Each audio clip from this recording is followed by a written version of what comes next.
నమస్తే welcome to HMTV afternoon prime time. రాష్ట్రంలో MLC ఎన్నికల నోటిఫికేషన్ విడుదల కావడంతో బీజేపీ దూకుడు పెంచింది. అన్ని పార్టీల కంటే ముందుగానే అభ్యర్థులను ప్రకటించిన కమలదళం ప్రచారంలోనూ అదే స్పీడ్ కొనసాగించుతోంది. ప్రణాళికలు రూపొందిస్తోంది.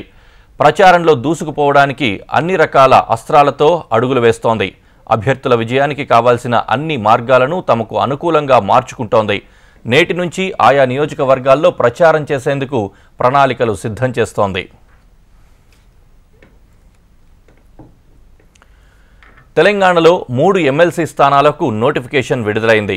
ఇప్పటికే అభ్యర్థులను ప్రకటించిన కాషాయ పార్టీ ఇక నుంచి ప్రచారంలో అదే దూకుడు ప్రదర్శించాలని భావిస్తోంది. అందుకు అనుగుణంగానే అభ్యర్థుల విజయం కోసం నేటి నుంచి ప్రచారం ప్రారంభించారు.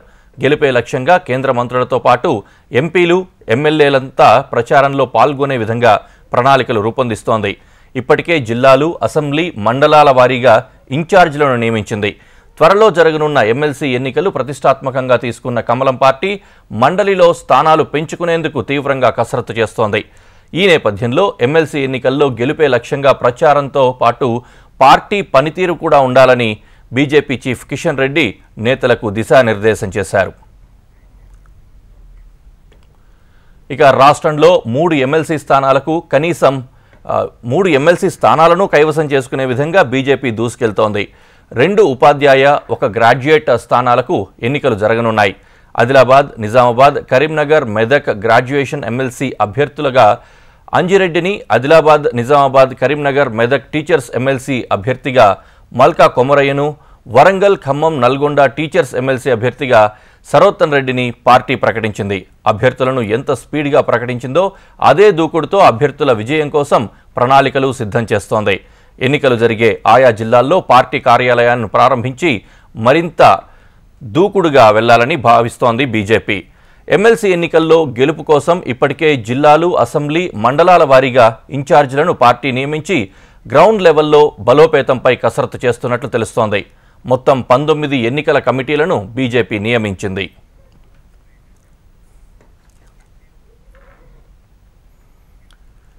మూడు ఎమ్మెల్సీ స్థానాలను కమలం తమ ఖాతాలో వేసుకునేందుకు పక్కా ప్రణాళికలు సిద్ధం చేస్తోంది. గత బీఆర్ఎస్, ప్రస్తుతం కాంగ్రెస్ పార్టీలు ఇచ్చిన హామీలు తెరపైకి తేవడంతో పాటు వాటి అమలు విషయంలో విస్మరించిన విషయాలను కూడా ఓటర్లకు వివరించాలని భావిస్తోంది. 317 జీవో, సిపిఎస్ రద్దు, టీచర్ల బదిలీలు, ప్రమోషన్ల అంశాలు, ఇలా ప్రతి అంశాన్ని అస్త్రాలుగా మలుచుకుంటే విజయ తీరాలకు చేరుకోవచ్చునని కమలదళం భావిస్తోంది. దీనికి సంబంధించి మరింత సమాచారం మా ప్రతినిధి ఆర్కే లైవ్ ద్వారా అందిస్తారు. ఆర్కే, బీజేపీ ప్రణాళిక ఏ విధంగా ఉంటోంది, గెలుపు ఏ విధంగా ఉంటుందని భావిస్తున్నారు? హరీష్, 3 ఎమ్మెల్సీ స్థానాలకు సంబంధించి బీజేపీ చాలా ప్రతిష్టాత్మకంగా తీసుకుంటుంది. అయితే గతంలో కంటే ఈసారి 3 ఎమ్మెల్సీ స్థానాలు గెలిపే లక్ష్యంగా పనిచేస్తున్నారు. ఇప్పటికే అన్ని పార్టీల కంటే ముందుగా ఇటు అధికార పార్టీ కానీ ప్రతిపక్ష పార్టీల కంటే ముందే అభ్యర్థులని 3 స్థానాలకు అభ్యర్థులను ప్రకటించింది. 2 ఎమ్మెల్సీ స్థానాలకు, 1 గ్రాడ్యుయేషన్ సంబంధించిన అభ్యర్థులను ఎప్పుడైతే ప్రకటించింది వాళ్ళు ఇప్పటికే ప్రచారం చేసుకుంటున్నారు. అధికారికంగా ఈ రోజు నుంచి పార్టీ కిషన్ రెడ్డి, రాష్ట్ర అధ్యక్షుడు కిషన్ రెడ్డి ఆదేశాల మేరకు ఈ రోజు నుండి అఫీషియల్గా వాళ్ళు ప్రచారం మొదలుపెట్టారు. అయితే గతంలో ఏవైతే పొరపాట్లు చేసినో పొరపాట్ల వల్ల కొన్ని ఎమ్మెల్సీ స్థానాలు కోల్పోవాల్సి వచ్చింది.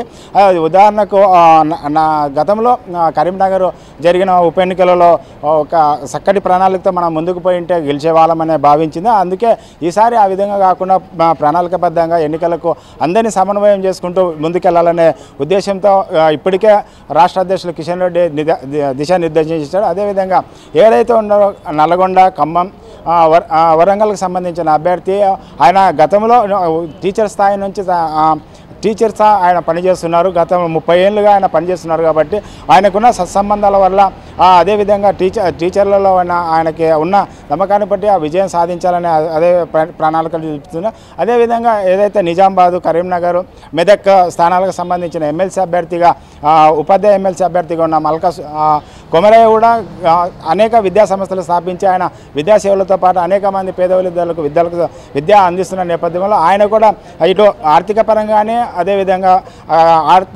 అంగబలం రెండూ ఉన్న వ్యక్తిగా ఆయనను గుర్తించి ఆయనకు ఎమ్మెల్సీ స్థానాన్ని ఇచ్చారు. అదేవిధంగా ఏదైతే పట్టభద్రుల స్థానం నుంచి అంజిరెడ్డి ఉన్నారు, అంజిరెడ్డి భార్య ఇప్పటికే ఆమె నల్గొండ మెదక్కి సంబంధించిన జిల్లా అధ్యక్షురాలు కూడా పనిచేస్తున్నారు. అదేవిధంగా అంజిరెడ్డి గతంలో ఆయన అనేక సేవా కార్యక్రమాలు చేస్తున్నారు, ఇప్పుడు కూడా చేస్తున్నారు. నిరుద్యోగులకు సంబంధించిన అనేక ఉద్యమాలలో ఆయన పాల్గొన్నారు. అదేవిధంగా ఏ విధంగా అయితే నిరుద్యోగులను ఆకట్టుకొని వారికి ఏ విధంగా ముందుకు తీసుకెళ్ళాలి, బీజేపీ ఒకవేళ ఎమ్మెల్సీగా అభ్యర్థిగా గెలిస్తే ఏ విధంగా వాళ్ళకి న్యాయం చేసే విధంగా ఉంటుందనేది కూడా ఆయన వివరిస్తున్నారు. అదే గతంలో అదేవిధంగా ఏవైతే ఉన్నాయో బీఆర్ఎస్ కానీ కాంగ్రెస్ ప్రభుత్వం ఇచ్చిన ఇది ఉపాధ్యాయులకి కానీ నిరుద్యోగులకు కానీ ఏవైతే ఇచ్చినారో వాటిని అమలు ఏ విధంగా చేస్తున్నారో వాళ్ళు ఏ విధంగా విస్మరించారనే విషయాలను వారిని జనాల దగ్గరికి తీసుకుపోవడం వల్ల జనాలకి వాటిని స్పష్టంగా వివరించడం వల్ల తమ ఓట్లని తమ వైపుకు తమ వైపుకు తిప్పుకోవాలని భావించి వారిని మూడు వ్యవస్థానాలు ఆర్కే మరోవైపు ఇదివరకు బీజేపీ పరిస్థితి బీజేపీ గెలవాలంటే నాయకులు గెలిపించాలి బీజేపీని అని అనుకునేవాళ్ళు ఇప్పుడు కొద్దిగా పరిస్థితులు మారినట్లు కనిపిస్తున్నాయా? బీజేపీకి ఉన్న స్వతహాగా ఉన్న ఆ చరిష్మా ఏదైనా సరే నాయకులకు ఉపయోగపడే అవకాశం ఉందా? ఏ విధంగా ఉంది గ్రౌండ్ లెవెల్లో పొజిషన్ ఇప్పుడు? అంటే గతంలో కంటే ఇప్పుడు గ్రామీణ స్థాయిలో కూడా బీజేపీకి కొంత పట్టు అయితే వినబడుతుంది. ఏదైతే గత కొంతకాలంగా ఉపాధ్యాయుల సమస్యలపై కానీ నిరుద్యోగ సమస్యలపై ఇటు రాష్ట్ర అధ్యక్షుడు కిషన్ రెడ్డితో పాటు జిల్లాలో గ్రామ ప్రాంతాలలో వాళ్ళు ఉద్యమాలు చేయడం ద్వారా అదేవిధంగా ప్రజల దగ్గరికి వెళ్తున్నారు. నిరుద్యోగ సమస్యలు అదేవిధంగా ఉపాధ్యాయ బదిలీల విషయంలో జరిగిన తప్పిదాలను అదేవిధంగా వారికి జరుగుతున్న అన్యాయాలను వివరిస్తూ వారి తరపున పోరాటాలు కూడా చేస్తున్నారు. అదేవిధంగా ఏదైతే కొత్త స్కీమ్ ఉందో పెన్షన్ స్కీమ్ ఉందో అది రద్దు చేయాలని గత కొన్ని ఏళ్ళుగా ఉపాధ్యాయులు ఉద్యమాలు చేస్తున్నారు. వారికి సపోర్టుగా ఒకవేళ మేము వస్తే దాన్ని రద్దు చేసి పాత పద్ధతి తీసుకొచ్చే విధంగా కూడా వాళ్ళని ఒప్పిస్తే వాళ్ళను ఆ ఉపాధ్యాయ ఓటర్లలో తమకు మనసునే అవకాశం ఉంది. కాబట్టి ఆ దిశగానే వాళ్ళు గ్రామ స్థాయిలో వివరిస్తున్నారు వారీష్. రైట్ ఆర్కే, మరోవైపు ఈ మిగిలిన పార్టీలు బీఆర్ఎస్ కావచ్చు కాంగ్రెస్ కావచ్చు ఏ విధమైన కసరత్తు చేస్తున్నారు? వారు ఎప్పుడు అభ్యర్థులను ప్రకటించే అవకాశం ఉంది? ఏ విధంగా ఎన్నికలకు వెళ్ళే అవకాశం ఉంది? హరీష్ అయితే ఏదైతే ఇప్పుడు అధికార పార్టీ కాంగ్రెస్ కానీ బీఆర్ఎస్ పార్టీ కానీ వీరు ఇప్పటికైతే బీఆర్ఎస్ పార్టీ పోటీ చేస్తుందా లేదనేది కూడా వాళ్ళు అయితే కసరత్తు అయితే మొదలు పెడుతుంది. వాళ్ళు సందిగ్ధ నెలకొనింది.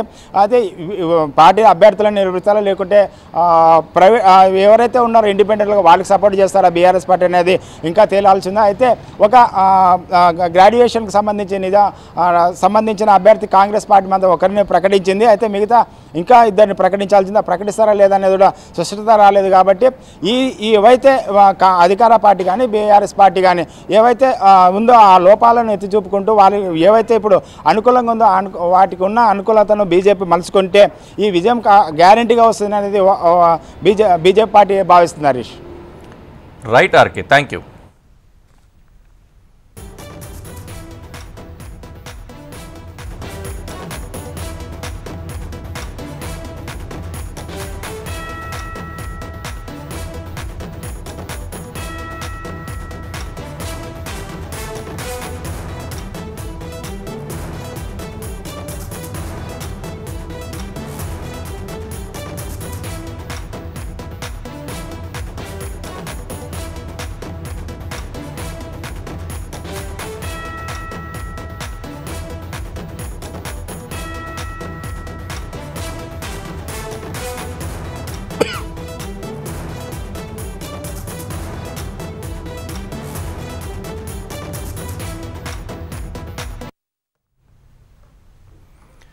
తెలంగాణ సచివాలయంలో భారీగా అధికారుల బదిలీ కలకలం రేపుతోంది. తెలంగాణ రాష్ట్ర ఏర్పాటు తర్వాత సచివాలయంలో ఈ స్థాయిలో ఒకేసారి అధికారులు బదిలీ కావడంతో ఉద్యోగులు ఉలిక్కిపడ్డారు. వివిధ శాఖలకు చెందిన పెన్షన్ అధికారులు బదిలీ కావడంతో సచివాలయం ఉద్యోగులు ఒకంత షాక్కు గురయ్యారు. 4.5 ఏళ్లుగా ఎటువంటి బదిలీలు లేకుండా ఒక్కసారిగా భారీ ఎత్తున అధికారులు అంతర్గత బదిలీలు కావడంతో ఉద్యోగులు అప్రమత్తమయ్యారు. ప్రభుత్వంలోని కీలక సమాచారం సెక్షన్ అధికారుల నుంచి బయటకు వెళ్తోందని పలు అనుమానాలు వ్యక్తమవుతున్నట్లు, దీని వెనుక ఇంటెలిజెన్స్ నివేదిక ఉందా అన్న అనుమానాలు కూడా కనబడుతూ ఉన్నాయి. తెలంగాణ సచివాలయంలో ఒకేసారి 177 మంది సెక్షన్ అధికారులను అంతర్గతంగా వివిధ శాఖలకు బదిలీ చేస్తూ సిఎస్ శాంతికుమారి జనవరి 31న ఉత్తర్వులు జారీ చేశారు. గత 4.5 ఏళ్లుగా సచివాలయంలో సెక్షన్ అధికారుల బదిలీలు లేవు. కాంగ్రెస్ ప్రభుత్వం ఏర్పాటైన తర్వాత కీలక శాఖల్లోని ముఖ్యమైన ఫైల్స్కు సంబంధించిన సమాచారం బయటకు వెళ్తోందన్న కోణంలో ఇంటెలిజెన్స్ ఓ నివేదిక సైతం తయారు చేసిందని టాక్ వినిపిస్తోంది. ఆ నివేదిక ప్రకారమే బదిలీలు జరిగినట్లు తెలుస్తోంది.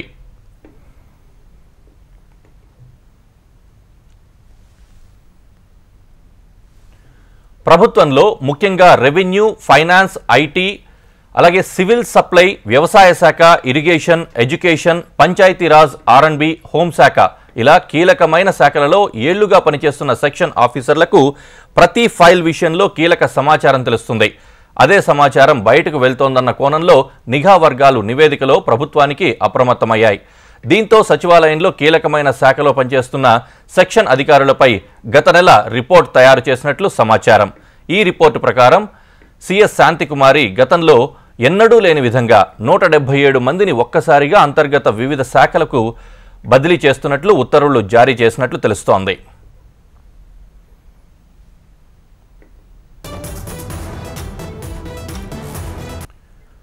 అయితే ప్రక్షాళన అంతటితో ఆగలేదు. సెక్షన్ అధికారుల బదిలీలతో పాటు మరో 2 రోజుల్లో అసిస్టెంట్ సెక్షన్ అధికారులతో 150 మందికి పైగా బదిలీలు చేసే అవకాశం ఉందని తెలంగాణ సచివాలయ వర్గాలు చర్చించుకుంటున్నాయి. సచివాలయంలో ఒకేసారి ఈ స్థాయిలో సెక్షన్ అధికారుల బదిలీ చర్చకు దారితీస్తోంది. సచివాలయంలో కీలక శాఖలలో సమాచారం బయటకు వెళ్తోందన్న కారణం ఒకటైతే, ఆయా శాఖల్లో ఏళ్లుగా పాతుకుపోయి పనుల్లో జాప్యం చేస్తూ ఉండడం కూడా బదిలీలకు మరో కారణంగా తెలుస్తోంది.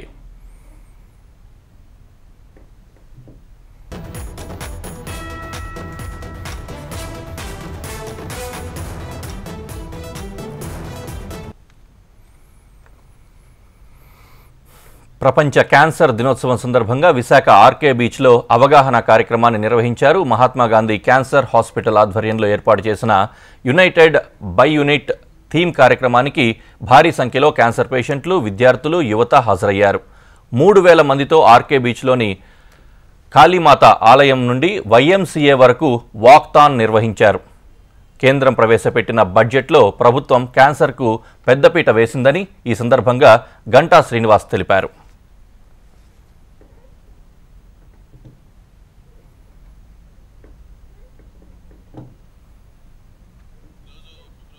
ఫస్ట్ సండే చాలా చక్కటి ప్రోగ్రాం వైజాగ్లో ఈ క్యాన్సర్ అవగాహన మీద మన మిత్రులందరూ కలిపి ఏర్పాటు చేయడం చాలా సంతోషం.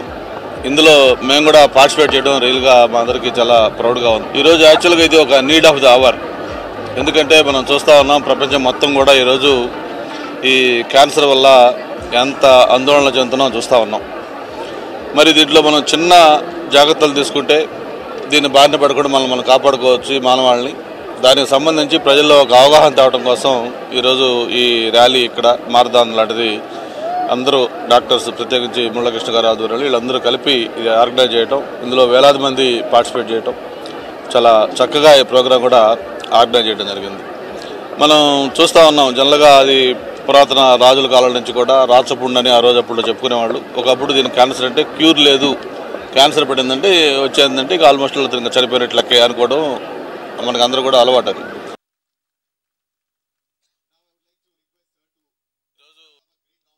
నమస్కారం. ప్రతి సంవత్సరం ప్రపంచ క్యాన్సర్ దినోత్సవం అనేది ఫిబ్రవరి 1 సండేలో జరుగుతుంటుంది. దీని ముఖ్యంగా ఏంటంటే క్యాన్సర్ గురించి అవగాహన ప్రజలకి, కమ్యూనిటీస్కి, NGOస్కి, గవర్నమెంట్కి కూడా కలగజేయాలనే ముఖ్య ఉద్దేశంతో 172 కంట్రీస్లో ఈవెంట్ చేయడం జరుగుతూ ఉంటుంది. దీనిలో ముఖ్య ఉద్దేశం ఏంటంటే క్యాన్సర్ రాకుండా 30% నుండి 40% మనం కాపాడుకోవచ్చు. క్యాన్సర్ని తొలి దశల్లో గుర్తిస్తే 30% మందిని క్యూర్ చేసుకోవచ్చు. ఈ విధంగా మన 100 మంది క్యాన్సర్ పేషెంట్స్లో మనం 70-80% మందిని పూర్తిగా బాగు చేసుకునే అవకాశం ఉంది. అలాగనే క్యాన్సర్ వచ్చిన తర్వాత కూడా ట్రీట్మెంట్ అనేది అందరికీ అందుబాటులో ఉండే విధంగా మనం ఏర్పాట్లు చేసుకోగలిగితే, ఆ గవర్నమెంట్ ఆ నిర్ణయాలు తీసుకుని ఆ ఏర్పాట్లు చేసుకోగలిగితే అందరికీ మంచి ట్రీట్మెంట్ ఇవ్వగలిగి మంచి రిజల్ట్స్ వచ్చి క్యాన్సర్ ఏదైతే ఈరోజు ప్రపంచంలో మనిషి మరణానికి రెండో కారణంగా ఉందో దాన్ని మనం పూర్తిగా నిర్మూలించవచ్చు అనేది ఒక అంచనా. దానికోసం ఈ అవగాహన కలిగించడం కోసం చేసిన ఈ ప్రయత్నంలో అందరికీ నమస్కారం. ప్రతి సంవత్సరం ప్రపంచ క్యాన్సర్ దినోత్సవం అనేది ఫిబ్రవరి 1 సండేలో జరుగుతుంటుంది. దీని ముఖ్యంగా ఏంటంటే నాగారం మున్సిపాలిటీలోని సెరెనిటీ పాఠశాలలో 20వ వార్షికోత్సవాన్ని ఘనంగా నిర్వహించారు. ఈ వేడుకలను పాఠశాల చైర్మన్ నోముల జంగిరెడ్డి ప్రారంభించారు. పాఠశాల 20వ వార్షికోత్సవం జరుపుకోవడం పట్ల చైర్మన్ నోముల జంగిరెడ్డి సంతోషం వ్యక్తం చేశారు. ఈ కాలంలో క్రమశిక్షణతో కూడిన విద్యను తాము స్కూల్లో అందిస్తున్నామని తెలిపారు. అనంతరం విద్యార్థులు ప్రదర్శించిన సాంస్కృతిక కార్యక్రమాలు ఆహుతులను అలరించాయి. కార్యక్రమానికి ముఖ్య అతిథులుగా మేడ్చల్ జిల్లా విద్యాశాఖ అధికారి విజయకుమారి, గెజిటెడ్ ప్రధానోపాధ్యాయుల సంఘం సెక్రటరీ మురళీకృష్ణ, నాగారం మున్సిపల్ మాజీ చైర్మన్ కౌకుట్ల చంద్రారెడ్డి తదితరులు హాజరయ్యారు. नहीं, मेरे पास पैसे नहीं है. सूरज के बैग पे पैसे है, क्या हम लेंगे? हाँ, मैं लेता हूँ. क्या अध्यापिका जी आ रहे क्या? देखो. ठीक है, ठीक है.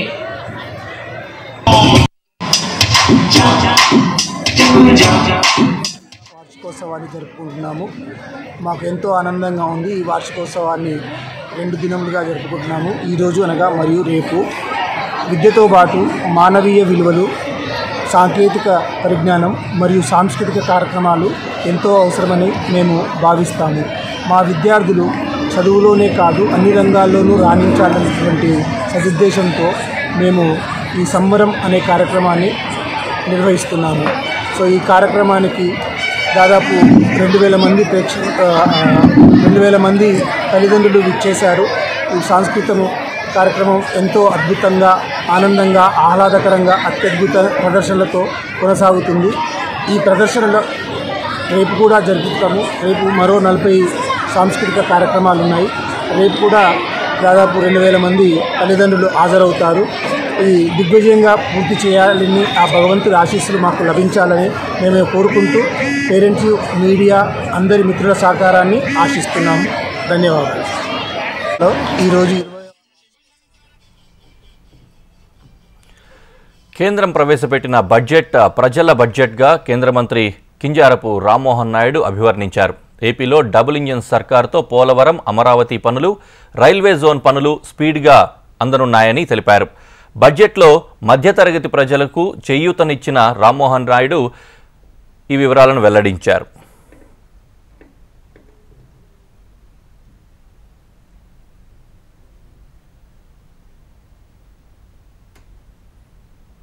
నిన్న ప్రవేశపెట్టినటువంటి కేంద్ర బడ్జెట్ ప్రజల బడ్జెట్ అని మనం స్పష్టంగా తెలియజేసుకోవచ్చు.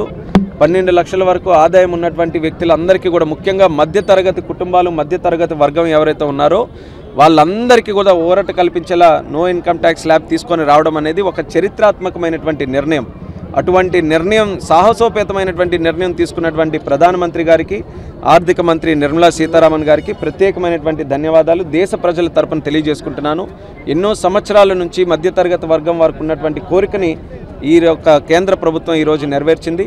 అలాగే ఆంధ్రప్రదేశ్ రాష్ట్రానికి సంబంధించి గతంలో కూడా చెప్పాం, 7 నెలల్లో డబుల్ ఇంజిన్ సర్కార్ తాలూకా కార్యక్రమాల వల్ల విశాఖ స్టీల్ ప్లాంట్కి సుమారు 10,500 కోట్లు, రైల్వే జోన్కి శంకుస్థాపన, అలాగే పోలవరం ప్రాజెక్టుకి 12,300 కోట్లు, అలాగే అమరావతి ప్రాజెక్టుకి సుమారు 31,000 కోట్లు, అలాగే 2 నోడ్లు, ఓర్వకల్లు కొప్పర్తి నోడ్లు, క్రిస్ నోడు, ఇలా చాలా కార్యక్రమాలకి కేంద్ర ప్రభుత్వం మనకి సహకరిస్తూ నిధులు కూడా మంజూరు చేయడం జరిగింది.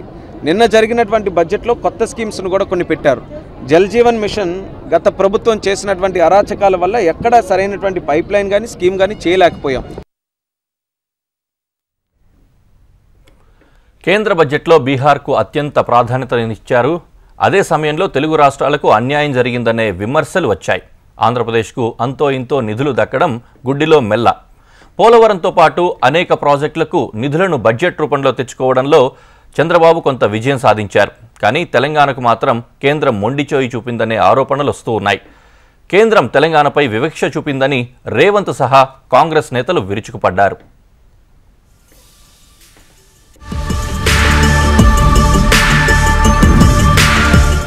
తెలుగింటి కోడలు కేంద్ర మంత్రి నిర్మలా సీతారామన్ వరుసగా 8వ బడ్జెట్ని ప్రవేశపెట్టారు. కానీ తెలుగు రాష్ట్రాల్ని పెద్దగా పట్టించుకోలేదంటున్నారు విశ్లేషకులు. బడ్జెట్ రూపొందించే క్రమంలో అధికార పార్టీలకు కొన్ని రాజకీయ ప్రాధాన్యతలు ఉండటం సహజం.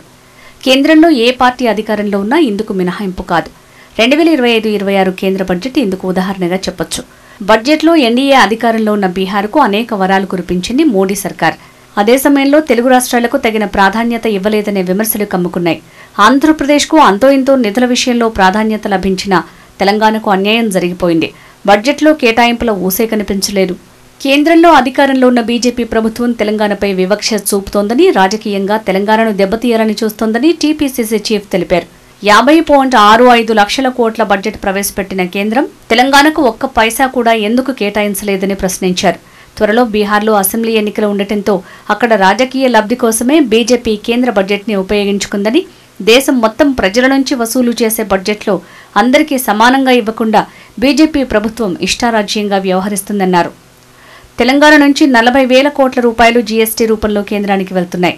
కానీ తెలంగాణకు బడ్జెట్లో నిధులను ఎందుకు కేటాయించలేదంటున్నారు విమర్శకులు. కేంద్రంలోని బీజేపీ ప్రభుత్వం తెలంగాణకు అన్యాయం చేసిందని విమర్శిస్తున్నారు. అదే సమయంలో ఎన్నికలు సమీపిస్తున్న బీహార్కు బడ్జెట్లో పెద్దపీట వేయటాన్ని ఎత్తి చూపిస్తున్నారు. కేంద్ర బడ్జెట్లో తెలంగాణకు తీవ్ర అన్యాయం జరిగిందని, దీనిపై పార్లమెంట్లో కేంద్రాన్ని నిలదీస్తామని సీఎం రేవంత్ రెడ్డి ప్రకటించారు. మరోవైపు బడ్జెట్లో ఎన్డీఏ కూటమి అధికారంలో ఉన్న ఆంధ్రప్రదేశ్కి కేంద్ర బడ్జెట్లో ప్రత్యేక కేటాయింపులు చేసింది. పోలవరం ప్రాజెక్టుతో పాటు విశాఖ స్టీల్ ప్లాంట్, విశాఖ పోర్టుకు నిధులు కేటాయించారు కేంద్ర ఆర్థిక మంత్రి నిర్మలా సీతారామన్. పోలవరం ప్రాజెక్టుకు గతేడాది కంటే ఎక్కువగా 400 కోట్లు కేటాయించింది. మొత్తంగా 5,936 కోట్లు ఇస్తున్నట్లు బడ్జెట్లో పేర్కొంది. విశాఖపట్నం పోర్టుకు కూడా గతేడాదితో పోలిస్తే 445 కోట్లు అధికంగా ఇస్తున్నట్లు ప్రకటించింది. మొత్తంగా విశాఖ పోర్టుకు 730 కోట్లు కేటాయించింది. AP irrigation livelihood improvement project 2వ దశకు 242.50 కోట్లు కేటాయిస్తున్నట్లు బడ్జెట్లో నిర్మల ప్రకటించారు. దీంతో సీఎం చంద్రబాబు కేంద్ర బడ్జెట్ మీద సంతృప్తి ప్రకటించారు. మరోవైపు ఈ ఏడాది చివరిలో బీహార్ అసెంబ్లీ ఎన్నికలు జరగనున్న నేపథ్యంలో ఆ రాష్ట్రంపై బడ్జెట్ ద్వారా ఆర్థిక వరాలు కురిపించింది కేంద్ర ప్రభుత్వం. బీహార్లో మఖానా బోర్డు ఏర్పాటు చేయనున్నట్టు బడ్జెట్ ప్రసంగంలో ఆర్థిక మంత్రి నిర్మలా సీతారామన్ ప్రకటించారు. మఖానా పండించే రైతులకు సాంకేతిక, ఆర్థిక సాయం కూడా అందించనున్నట్లు వెల్లడించారు. మఖానా బోర్డు ఏర్పాటుతో రైతులకు గిట్టుబాటు ధర లభించే అవకాశాలున్నాయని నిపుణులు అంచనా వేస్తున్నారు. ఇక మిథిలాంచల్ ప్రాంతంలో 50,000 హెక్టార్లకు ప్రయోజనం చేకూర్చే వెస్టర్న్ కోసీ కెనాల్కు ఆర్థిక సాయం అందించనున్నారు కేంద్ర మంత్రి. National institute of food technology, entrepreneurship and management ఏర్పాటు, ఐఐటీ పాట్నా సామర్థ్యం పెంపు, గ్రీన్ఫీల్డ్ ఎయిర్పోర్టుకు ప్రకటించారు. బీహార్కు ప్రత్యేక హోదా సాధ్యం కాదని ఇప్పటికే తేల్చి చెప్పిన కేంద్రం ఎన్నికల ముందు ఇలా వరాల జల్లు కురిపించింది.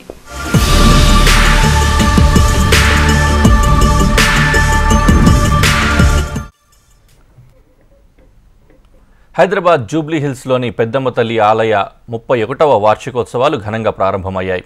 ఈ నెల 5వ తేదీ వరకు వార్షికోత్సవాలు నిర్వహించనున్నారు. వివిధ ప్రాంతాల నుంచి భక్తులు పెద్ద ఎత్తున తరలివచ్చి అమ్మవారికి ప్రత్యేక పూజలు నిర్వహిస్తున్నారు. భక్తుల రద్దీతో ఆలయ ప్రాంగణం సందడిగా మారింది.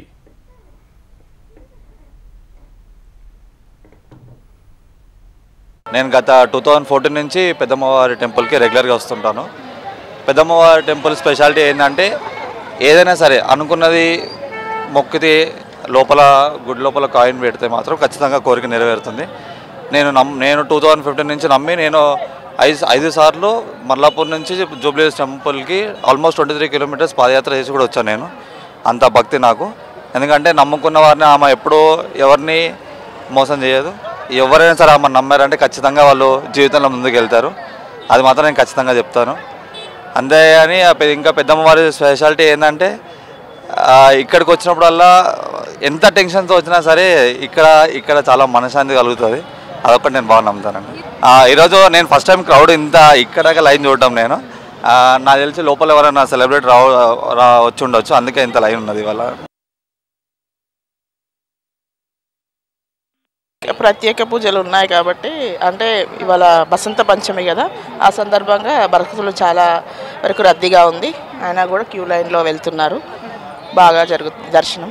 ఎవ్రీ వీక్ అండ్ కాకుండా అప్పుడప్పుడు వీకెండ్స్లో వచ్చేస్తాం. మేము ఇవాళ ఆదివారం అనేసి జస్ట్ విజిట్ చేద్దామని వచ్చాము. ఇంతకుముందు వచ్చాము పెద్దమ్మ టెంపుల్కి, మరి ఇంత క్యూ లేదు, ఇంత రష్ లేదు.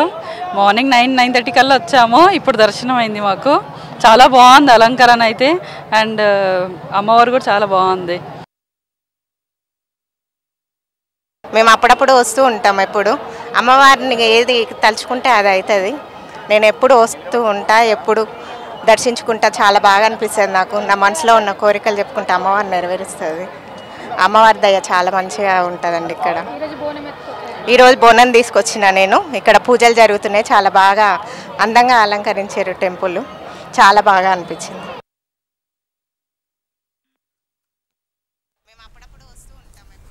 ఇక పెద్దమ్మ తల్లి ఆలయ 31వ వార్షికోత్సవ వేడుకలపై ఆలయ ప్రాంగణం నుంచి మరింత సమాచారం మా ప్రతినిధి ప్రియాంక అందిస్తారు. జూబ్లీ హిల్స్ పెద్దమ్మ తల్లి 31వ వార్షికోత్సవాలు అంగరంగ వైభవంగా జరుగుతున్నాయి. ఈ రోజు ఉదయం నుంచే పెద్దమ్మ తల్లికి ప్రత్యేక పూజలను అయితే నిర్వహిస్తున్నారు. ఈ రోజు నుంచి మొదలయ్యి 5వ తారీఖు వరకు కూడా ఈ వార్షికోత్సవాలు అయితే జరగనున్నాయి. ఇవి జరిగిన రోజులు కూడా పెద్దమ్మ తల్లికి అయితే ప్రత్యేక పూజలు నిర్వహిస్తారు. ఉదయమే అమ్మవారికి అభిషేకం ఉంటుంది, ఆ తర్వాత ఆ దర్శనం ఉంటుంది, హారతి ఇస్తారు, అలాగే భక్తులకి అనుమతిస్తారు, అలాగే తీర్థ ప్రసాదాలు కూడా ఉంటాయి. ఇప్పటికే ఆలయ ప్రాంగణం అంతా కూడా భక్తులతో నిండిపోయిందనే చెప్పాలి. ఈరోజు ఆదివారం కావడము, అందులోనే ఈ రోజు నుంచి వార్షికోత్సవాలు మొదలవడంతో ఇక్కడికి పెద్ద ఎత్తున భక్తులు అయితే వస్తున్నారు. చిన్నపిల్లల నుంచి పెద్దల వరకు అంతా కూడా సాంప్రదాయ దుస్తులు అయితే ధరించి ఇక్కడికి వస్తున్నారు. ఈ పెద్దమ్మ తల్లిని ఎంతో మహిమగల దేవిగా అయితే కొలుస్తుంటారు. సో ఇక్కడికి వచ్చి అందరూ కూడా అమ్మవారి ఆశీస్సుల కోసం అయితే వస్తున్నారని చెప్పాలి. ఈ 5వ తారీఖు వరకు జరిగే ఈ మహోత్సవాలకు అయితే పెద్దమ్మ తల్లికి ప్రత్యేక పూజలు అయితే నిర్వహిస్తారు. కుంకుమార్చన జరుగుతుంది, అలాగే పల్లకి సేవ ఉంటుంది, రథోత్సవాలు. 4వ తారీఖు అయితే అమ్మవారి ఊరేగింపు మహోత్సవాలు ఉంటాయి. ఆ తర్వాత బాణసంచ కార్యక్రమాలు కూడా చేస్తారు. ఈ మహోత్సవాలు జరిగిన రోజులు కూడా ఇక్కడ అన్నదాన కార్యక్రమాలు కూడా నిర్వహించనున్నారు. మొత్తానికి పెద్దమ్మ తల్లి 31వ వార్షికోత్సవాలకు సంబంధించిన అన్ని ఏర్పాట్లు కూడా ఎంతో ఘనంగా నిర్వహించారు. తగిన జాగ్రత్తలు కూడా తీసుకున్నారు ఆలయ నిర్వాహకులు. వీడియో జర్నలిస్ట్ రాజుతో ప్రియాంక, HMTV హైదరాబాద్. ఇవి బులెటిన్ విశేషాలు. మరో బులెటిన్లో మళ్ళీ కలుద్దాం. నమస్తే.